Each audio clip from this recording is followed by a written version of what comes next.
Hello, nerdy romantics. We are talking Children of Blood and Bone, a fantasy, YA fantasy book by Tomi Adeyemi. We are going to talk about just about everything about this book. So I'm going to give a spoiler alert right now, just in case we spoil it. We're going to try not to spoil it, but we will be talking about plot and other things like that. So, um, yeah, let me just do a spoiler alert right here.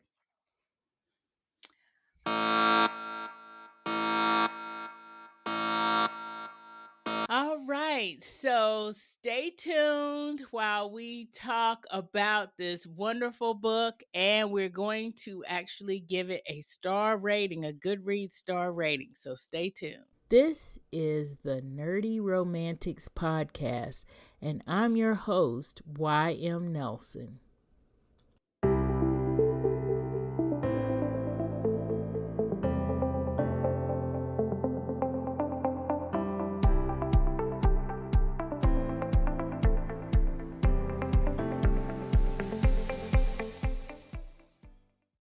Okay, how are we doing today, Staci? It's been a long week, but it's Friday, so hey, bring Hey, on the weekend. I feel you. I feel you on that. It's been a very, very long week. But I am excited to talk about this book. Mhm. I recently finished it. Well, it's been a couple of weeks since I finished it. Um, but I really like this book. So, Stacy, what did you think of the book? Because you read it before me and before I decided to actually do this for the podcast. What did you think? Well, when do you have the book in hand? Can you tell me when it was published? 'Cause I think I read it that year that it was published. The teen No, okay, I've or read it at 2019? 2019, 2020. It's been a while since I've read it. But the fact that you said you're gonna read that book, because when they said they were gonna do the movie about it or do a movie or a series, I was like, oh my gosh, because I really did enjoy it. I didn't read it, I listened to it, and it made those 8 hours going to driving a whole lot faster. And typically, I mean, we've talked about before like YA books and all that, and Hmm. I'll be honest, I'm not really into a lot of YA. I know some people are really interested in it, and I'm not. A lot of times, I want more adult, just adult characters and all that. Hmm. But for this one, I really did enjoy it. It was something that kept me going for the whole time because I have even audiobooks. I can put those down if I need to. Yeah. But the fact that it was the first time I've really read something like that or listened to something like that where it had a diverse cast or diverse characters. And if you read like the second one, because there's several in the series, that was the first one.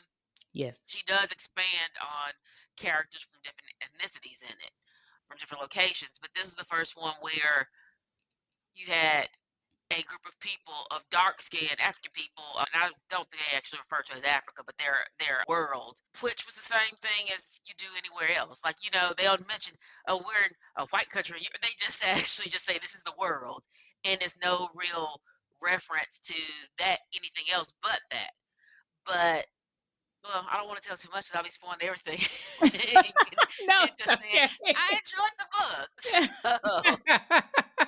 All right. Yeah. I mean, I enjoyed the book too. And um actually I heard about it when it first came out, of course, but I was thinking YA fantasy, that's not for me. I was the same way that you were. I was like, I don't think I want to do YA fantasy, but of course, I like, reading a little bit outside of the genre. I write every now and then. I'll read, some mysteries, I'll read thrillers, I'll read sci-fi. And I said, you know what? Why not read some fantasy?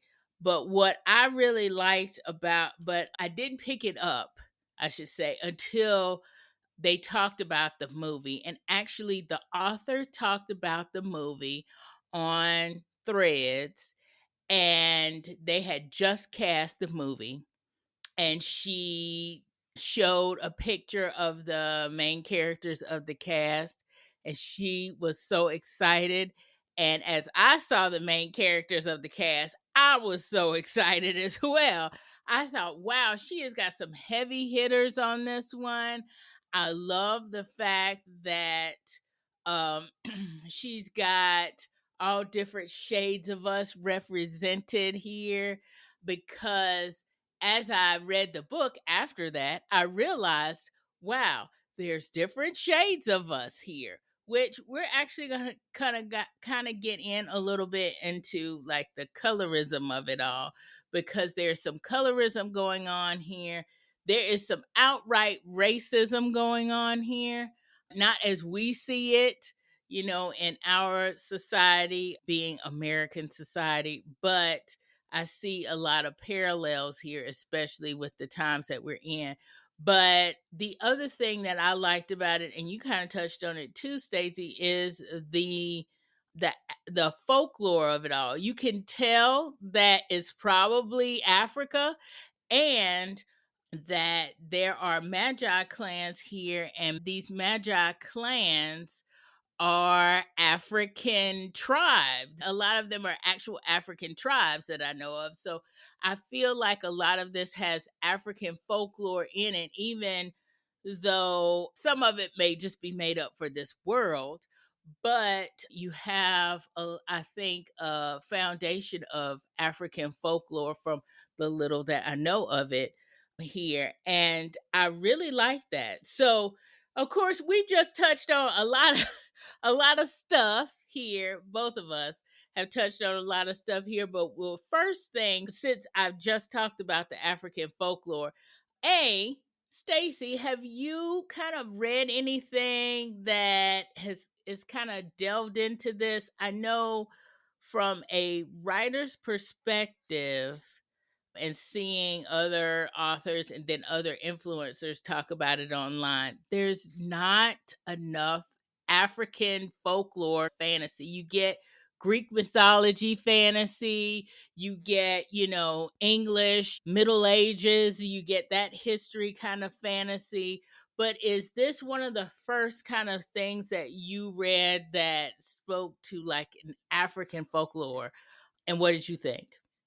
Well, it is because I mean, like I say, Greek mythology. I remember reading that in high school, and then you seeing that in reference Mhm. to Marvel universe, not just Greek because it's Viking mythology. We have Thor, but he also goes to the pantheon of the gods, and who's he sees Zeus. But there's a whole slew of African folklore that we rarely see, and I mean, I also know. We rarely talk about. There's not much that we talk about it. The only time Right. we hear about kind of Africanized folklore would be if they're talking about hoodoo and all that, and they'll say like Papa Legba and all that kind of stuff when they're referencing certain things here.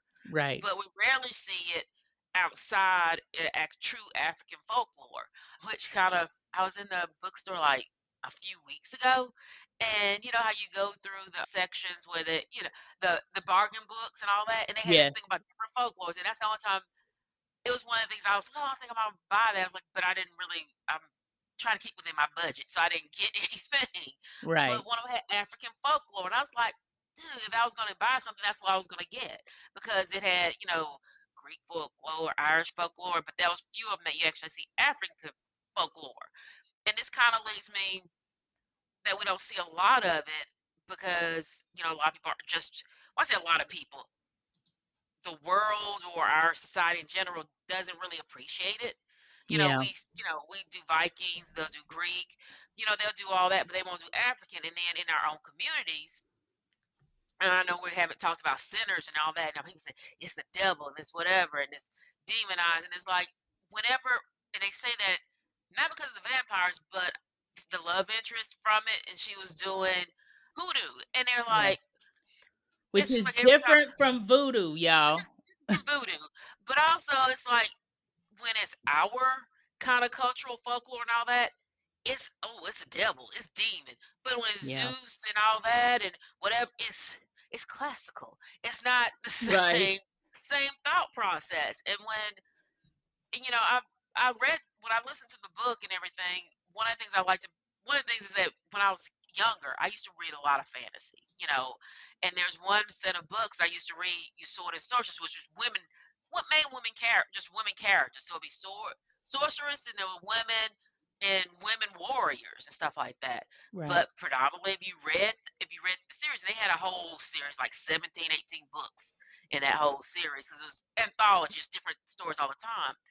They were mostly the characters. If you look, you know, we could tell that they were white. They weren't black characters, except for one story that I would sometimes see in there, and she was a warrior, and it made me think, what, reading it, that she was from Africa or someplace Yeah. like that, because her what she wrote was a giant water buffalo, and she was a warrior, female warrior that sworn to chastity. It was just but one story, and occasionally I would see it every so often in the anthologies because it was, you know, the author would send it out. I guess when it got approved, it was in the anthology. But Right.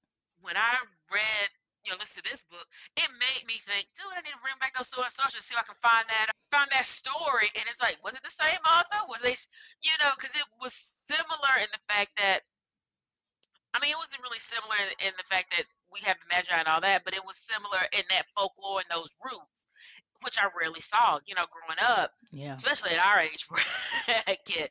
You didn't really read anything, especially a black female heroine who was a warrior who did, you know, went around. You didn't read that at all, Right. and so I guess part of the reason why I like this book was the nostalgia of when I was younger and I used to read those books, and I used to just occasionally get that story, one of those stories in there, and it would be just something new, and I always would read it, especially that particular storyline. I will read it. Yeah. Yeah. So, I'm the same way growing up. We had to read Greek mythology. We had to read, Roman Empire stuff. We definitely read about Middle Ages, and we read Canterbury Tales and Beowulf and all this other kind of stuff that was very European, but did I see African folklore anywhere? No. And you're right. What we get of African religious slash spiritual culture, we got here what they basically brought over and that they could save, which a lot of it is either hoodoo or voodoo, right? what's Korea and okay, and was it Santeria? Santeria, yes, Yeah. yeah. So, which to me is more of a religion, whereas this, which is more folklore, this is the storytelling culture. This is how they brought the morals to the people. This is like where their stories would come from, and the fables, like different fables and things like that. So we didn't get that cultural part.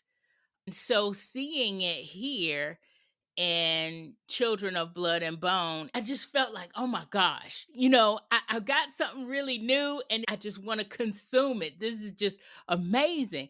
And I knew we were going to do this podcast. So I stopped myself from getting the next book because I wanted to get all of them in the series, but I didn't want to confuse what we were talking about.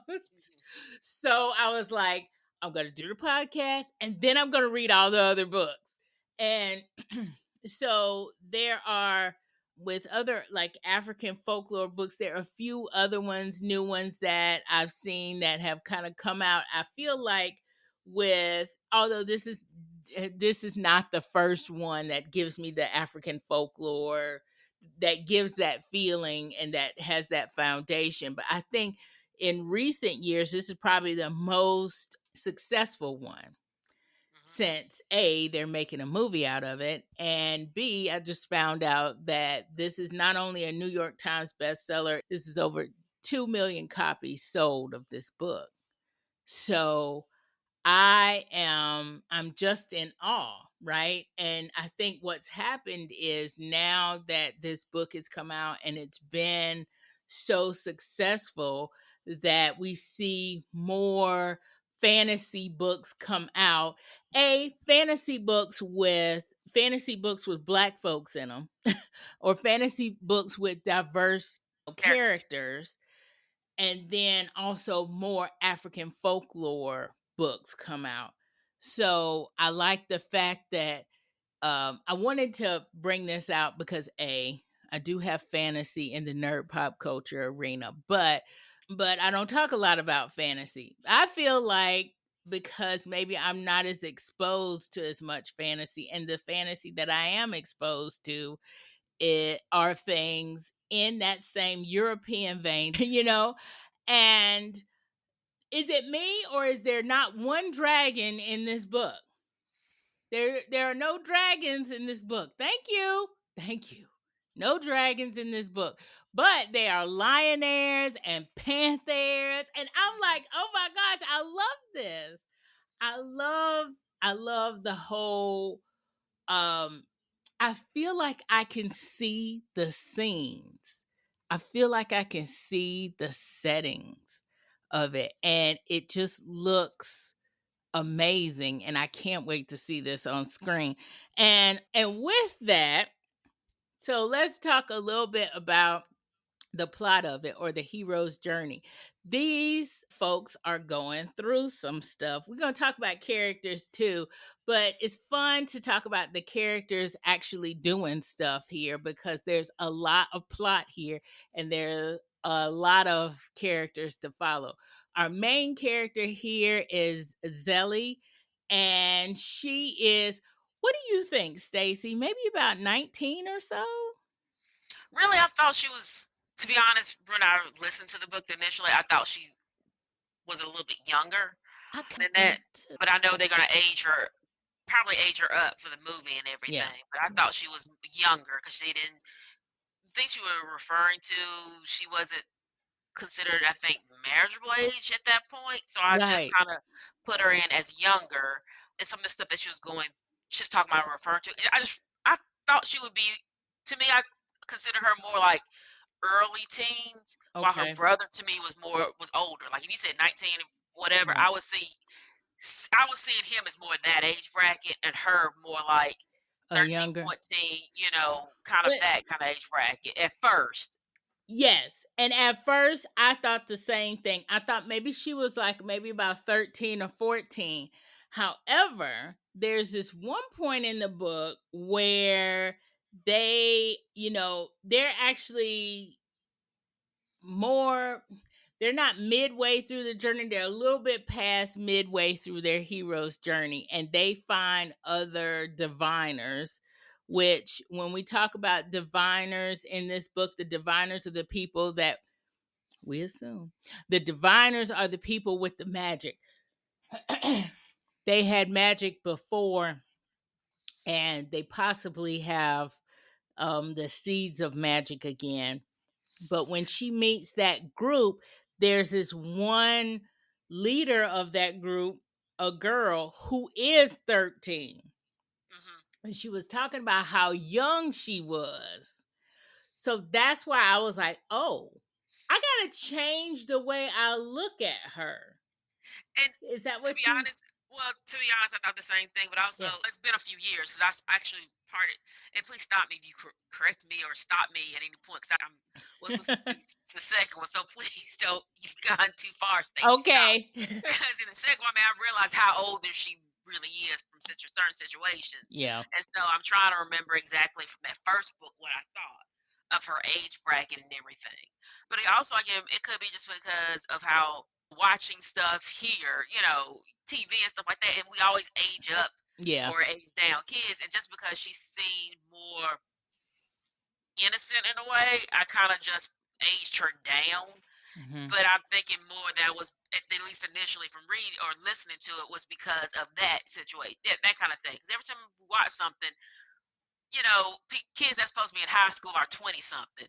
And Right. so, and some of the situations they go through is like, yeah, they need to have 20 something play in it. So when I'm thinking her as and at my age, thinking she's young, so I'm thinking she's young, young. Really young. But Yes. then when you start, as you go through the book, you says, okay, she's more older, and maybe she's more. Still didn't think she was like 19 at that point in the first book, but Right. I thought by the end of it, I was thinking she was more like 16, 17, something like around that. And I I agree. think when she saw the other girl was so young, it's because of also experience. Because at the time they reach them, they've gone through a lot. They And I know we haven't really we've talked about how we felt about it and everything, but not really what's happening in the books. But that whole thing of, well, I'll wait to see if that's what our next thing's gonna go into, Well, before I say you're anything. yeah, you're getting where I want to go, which is basically that she starts her. But I do want to mention this before I forget it, and because you said I aged her down, I aged her down as well, and I think the reason why I aged her down is because of how she starts this hero's journey. I don't want to say she's selfish, but she's like not really thinking. She got the childlike thoughts. Like, Yes. I'm gonna leave dad for a little while by himself because I need to go and I need to graduate on how to wield this staff. And she had this staff, a stick like that kind of staff thing. And you know what? So this is totally off subject, but it gave me such a Black Panther vibe when she was given Mama Akbar gave her the staff that contracts and then she hits it and it gets bigger.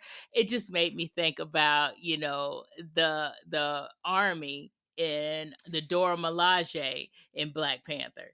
I was like, "Oh my god, she's got it." And then too, you know what? That also made me think, it gives even a little bit more kind of credibility to not that we need anymore for Black Panther, but that was very research movie. And the fact that this book kind of pulls things in that you saw in Black Panther, it's like, oh my gosh, I feel like I really, have this connection that I didn't have before.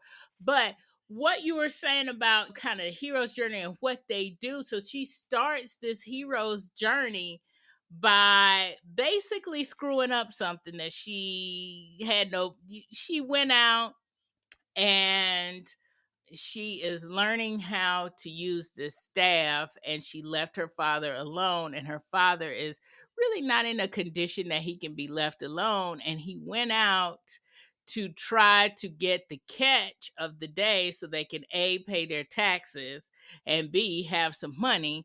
And so when he goes out, he is he basically leaves a boat out there and he, gets himself into physical trouble. So, you know, they have to kind of rescue him. You know, the older brother, Zane, who, yeah, I agree. I think he's around in that 19, 20-year old age. I'm agreeing with you on that. He is like, Zelie, why did you not stay with him? You're being an immature child. That's what I'm thinking of. So her hero's journey kind of starts off.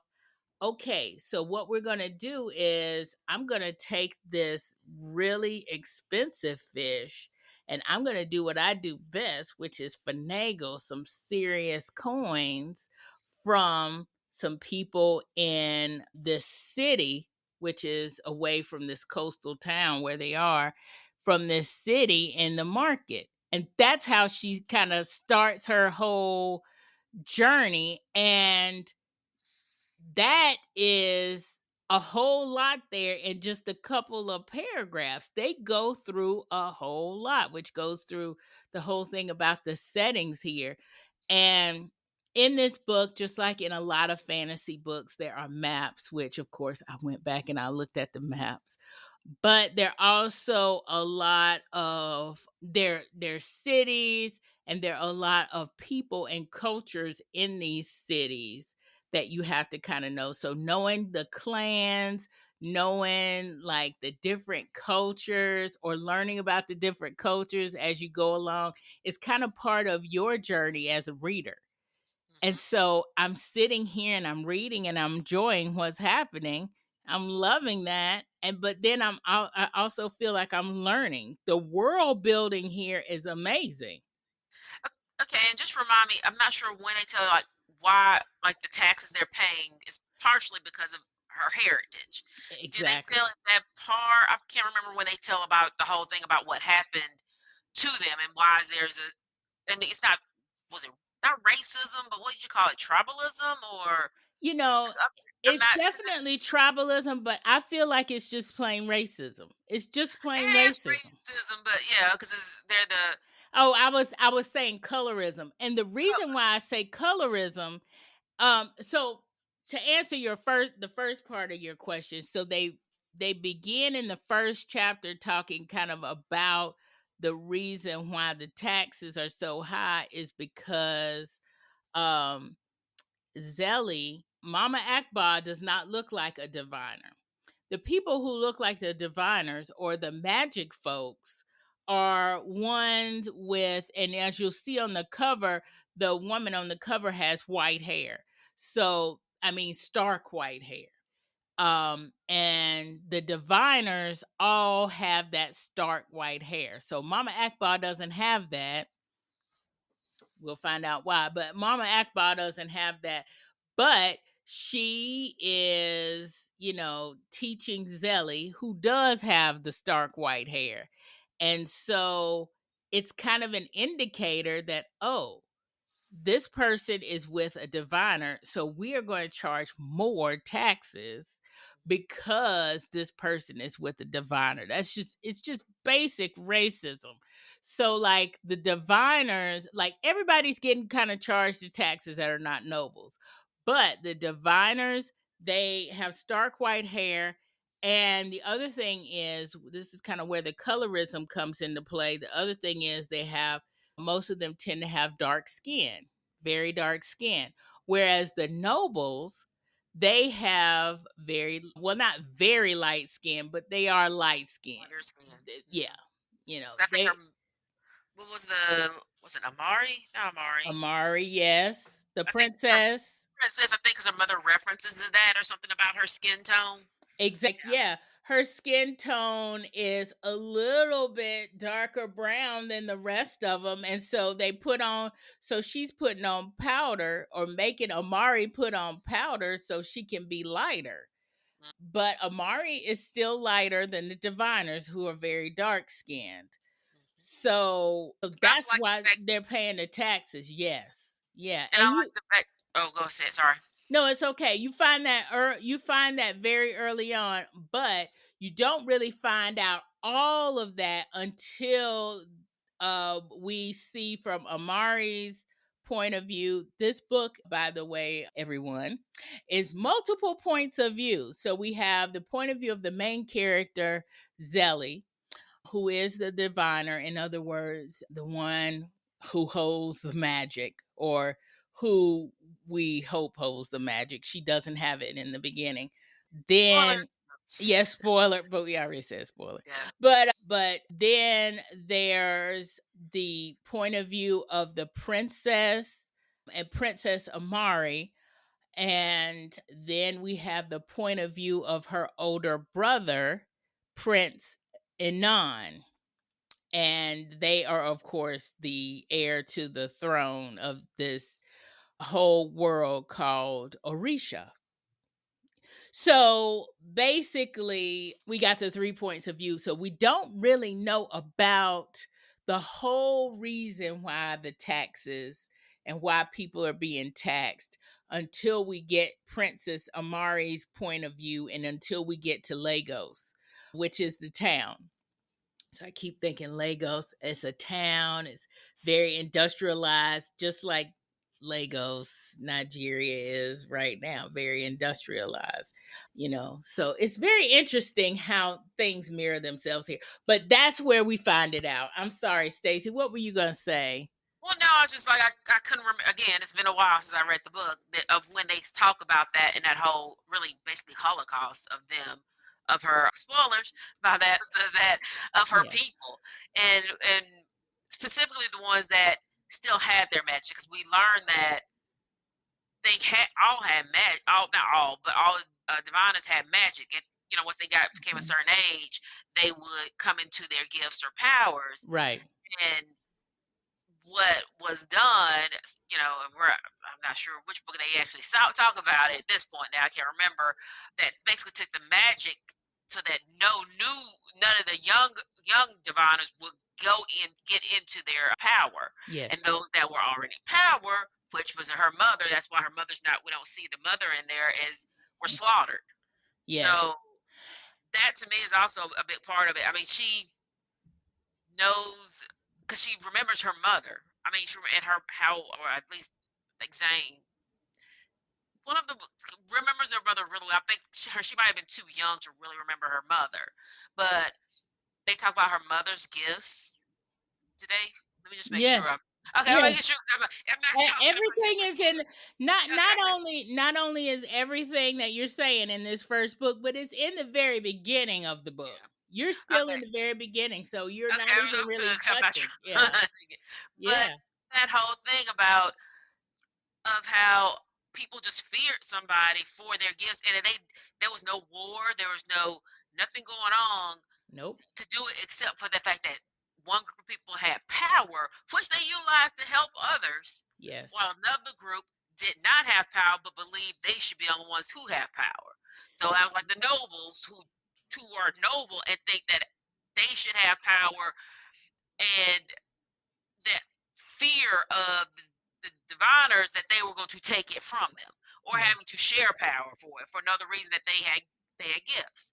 But I mean, just reading that book, I mean, I like the fact that we have her journey, which is we started off like her. It was basically trying to bring a fish to market for food, and Right. it ended up being this huge, long. I mean, I hate to compare it to the book, Lord of the Rings kind of journey, or Fellowship of whatever the Fellowship Yeah, the kind of Fellowship of the journey. Ring, yeah. Yeah. So I mean, not the Lord of the Rings like they're trying to do, but that whole thing, it was just Yeah. such a big journey for her, and how I think one of the things I liked about it was that she did not want to leave, which I can totally understand. Yeah. She's one of the person who kind of was thrust into a role that she really did not want to take. And you see over the chapters and after time how she takes on that responsibility. And I'm again trying to get too much into it, but how much she changes over the course of that book and into the other books about the how much it takes to lead, but also the toll it takes on you. Yes. And I mean, for a while, and I guess maybe that's why I liked it for a while, because it did have she's growing up, but you have those themes that we all understand, even an adults, how leadership roles can change you, how sometimes leadership is thrust upon you even though you don't want it, but because you're capable, you have those skills, you have to be made a leader, or you might be made a leader, and you have to go through all that she went to trying to save people that she loved. And people that even she did not know but needed her help. Hmm. And sorry, I'm kind of going off topic. Well, Sorry. yeah, so let's table Hero's journey for a second because I really like where you're going. Well, a Hero's journey, it mirrors this in the fact that the hero's journey is basically a way of doing the plot. It's a trope that we see in most fantasy. That's why it's so very recognizable that she starts out in one place and then she's going through all of this other stuff and literally for most fantasy walking through different settings and different scenes. But let's come back to that, and let's go kind of where you're talking about, which another trope is a young person growing up by having power thrust upon them, the reluctant hero, if Hmm. as we'll call them a character trope. We see this a lot. We see it in a lot of superhero things as well. Something happens to a character's loved ones, or maybe even something happens to them, and injustice is done, and they want to make it right, but no, they don't want to lead these people. This means we got to start leading people somewhere. Oh, yeah, I can't do that. Oh, no. And that's, she was having that moment at several points in this journey. She was having her that's basically her inner conflict. And that's the inner conflict of a lot of the reluctant hero trope stories, is that inner conflict is, I can't do or I can't be what these people want me to be. But the people outside already see that in you. And they're the ones that are giving you, like you said, the support. And at each place in her journey, there were people that did that, actually. At the first place in her journey, this actually kind of goes very much together, Staci. At the first place in Zelie's journey, she's like, I can't help this girl. Where are we gonna go? I just need to get out of here. She's seeing one kind of thing. It's like, I got this money. I need to get out of here. I can't help this girl. But she's like, listen, I need your help. So she's just being, consistent, persistent, excuse me, with it. Like, I really need your help. And then, the second time, that we see it, she's coming back, and we kind of see her crumble a little bit when she goes back home, and she's like, oh no, I can't do this. I can't be a part of this vision, because Mama Akbar has this vision, right? So she has another moment. And then when the vision is fulfilled and they get to that point in the hero's journey, she has another moment. And the Centauro, Lacan, there is like, you can do it. You're the only one that can do it. And she has another moment, and then she has several moments throughout this book where it's like, I can't do it, but at each moment you see her grow a little bit, and you see her get a little bit more confidence, and you see her, at least she overcomes this part, right? And and it's amazing to see. And yes, I get why this is YA, but it's also mesmerizing to see that grow up It happen. is, and it's not just because of her growth. We see it in the others, like the princess, because the princess has Yes. her own growth in it from her not having confidence in herself. Because they talk about how, she's dogging the other than what her mother wants, so she's not the ideal princess that we see, and she's also, I guess, in a way, an ally to Diviner. So she was, Yeah. and she has sympathy and empathy for them. So not only sympathy but empathy for them. And so her growth from being a pampered princess to, as we see her growth over the course of the book, is going into the second, because a lot of times she seems to believe more in the purpose of the journey than Zelie does at times. Yeah. And you see her growth, and that's why one of like, because it wasn't one character that you could focus on, one character that you just saw. I mean, we have a main character, but these other characters are so fully drawn out and fully Yes. fledged and all that, that is not just a one man show. It's So not. Yeah. so you have all this growth of all the characters, and over time you'll see, how each one of them will change over the course of this journey and going into the next. But just to understand, I mean, I think that's one of the things, that that's what, to me, what made it a great book, was that it wasn't just a one-shot character Yeah. and everybody else was just little, could be replaced with something else. It Right. wasn't that. Those were all fully fledged characters that you cared about and wanted to see grow and wanted to see change and wanted to see what was going to happen to them over the course of the whole book. Right. Exactly. And each of them grew in different ways. Yes, with You their own. know. Yeah, I mean, because you do have the trope, like, oh, she's that hero who never really wanted to be a hero, but becomes that hero. Then you have the princess who's pampered but idealistic, and to me, I guess, positive, like the positive Yeah. princess who wants to The do that. princess. Then her Zelie's brother is the jock who's trying to get his family up, because he was trying to win that game so he can get money and they can help, trying to get them up on a Yes. different level. Even though Zelie looks like she's a part of the group that's shunned and everything, but he doesn't. He looks like what he's the handsome bird. You know, he's what they consider would be the man's man of their society, and Yep. he's trying to use his skills to get his family up. So it's like he's trying to bring them up, and it's like Zelie was the outcast, but he was the Mr. Popularity, and they're all in the same family. I mean, you saw lots of tropes like that, but at the same time, he wasn't just a handsome face, that kind of thing. He had Right. depth, and he had feeling that the whole reason he was doing the stuff he was doing was to bring his family up, to take care of his family. Yeah.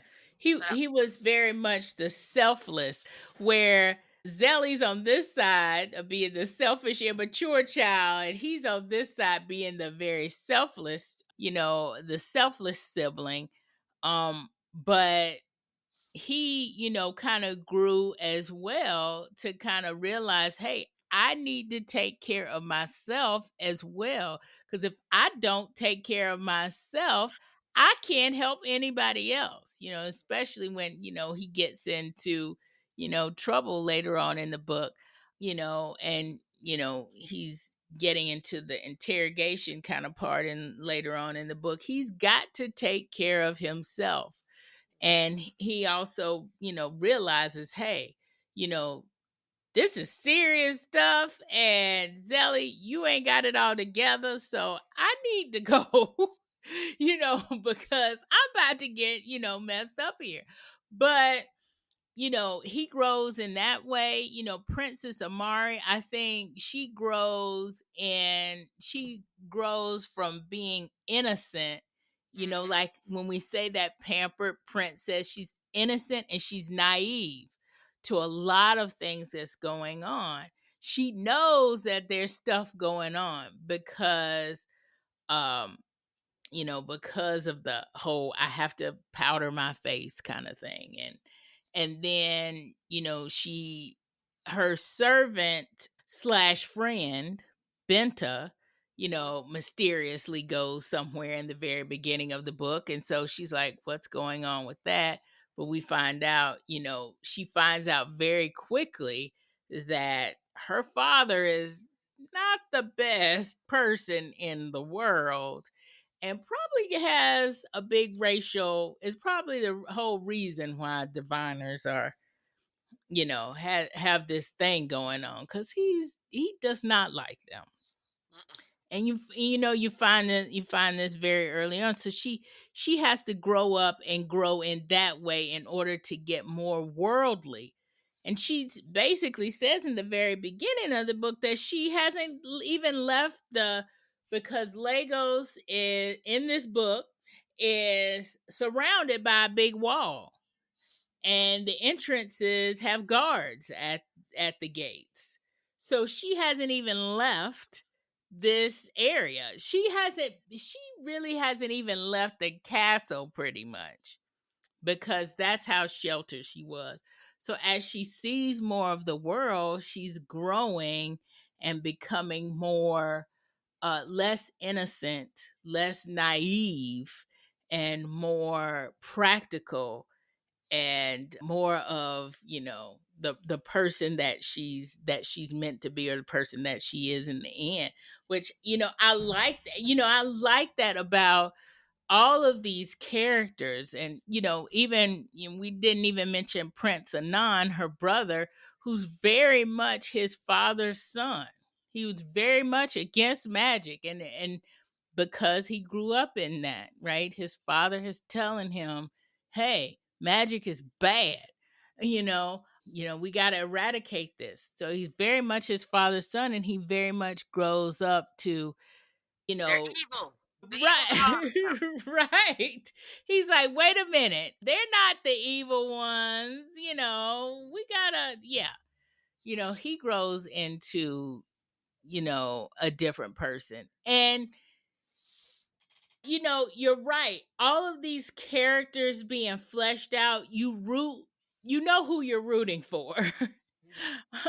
And you feel something, when they go through things, you know, to not give everything away. But you feel something when they go through things. And then, the big thing is And of course, this is from the book blurb. We know that magic is gone, and we know that Zelie is part of the reason why we have how they're gonna get magic back. She's in some way, she's the way that we get magic back.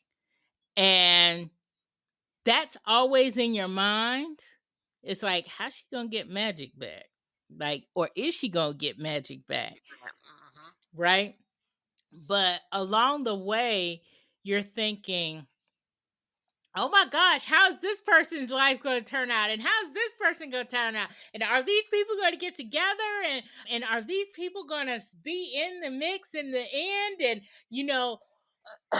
you're wondering, you know, where these people, where these kids' lives are going to end up.